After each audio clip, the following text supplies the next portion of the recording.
Welcome to the precursor of ASL 34, a new kind of foo. So, here we have a combined partisan Soviet force defending, and they have to defend these woods.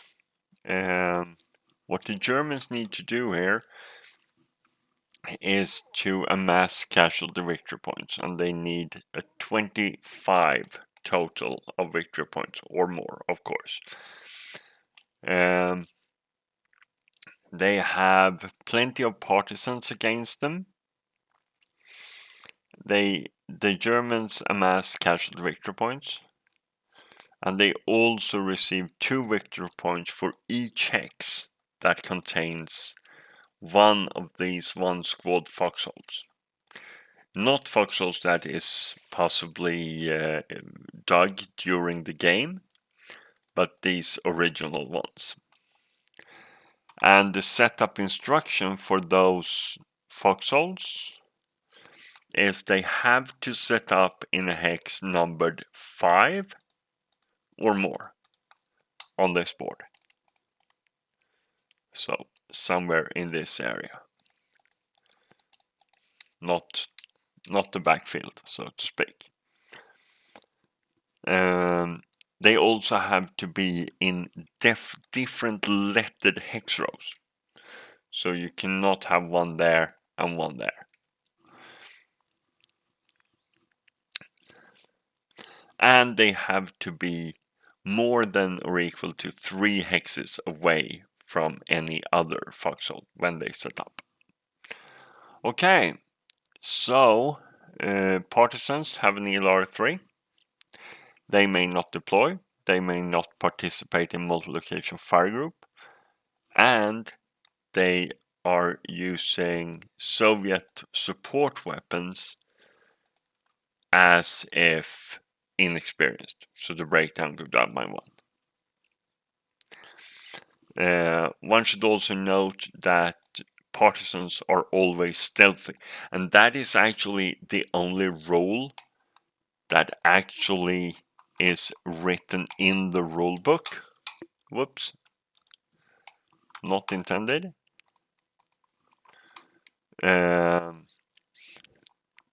Because if one looks at the nationality distinctions about partisans, the only thing it says is that they use red trait numbers and they are stealthy in good order. And that's it. All other roles are actually SSRs for partisans. A lot of people believe partisans have other capabilities that they don't have. Okay, so that is the Soviet partisan force. The German force consists of a number of infantry.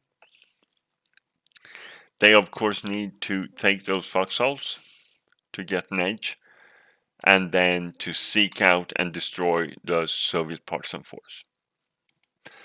The Germans also have reinforcements that come on in turn 4. We have a stream here that can be important for defending and channel the attack. And on top of all this, we have a bombardment of this board at the start of the game. So if you want to follow along and understand, please check out those roles. I will have to double check them as well, because you don't use them that often. But basically everybody that is hit by it needs to take a morale check, and it is modified by the terrain they are in, and bombardment is of course artillery, so woods gives a -1 dice roll modifier, and that becomes a +1 on the morale check in that case, and a -2 for the morale check if you're in a wooden building. Also marshes give -2 So we have some marsh hexes, 3 of them. Okay, so I think that is the setting. Of course, the Soviet partisan force also inflict casualty victory points on the Germans, and then those victory points is deducted from the German total, and the Germans need to get 25. So enkindling is NA, of course, otherwise the partisan Soviets will just set fire to the woods, and the Germans will have a hard time pushing through. One more thing that is interesting here is that the Germans win immediately if at the end of any player turn they have enough victory points.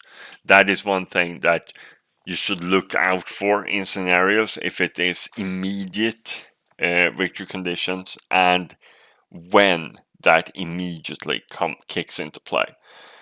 So in this case, immediately at the end of any play turn. So we cannot be sure that this game will be 11 turns long. But it might be. So that is it for this. I will hopefully return tomorrow and start this out. I need to plan the setup first, of course. So until then, have a nice time and bye for now.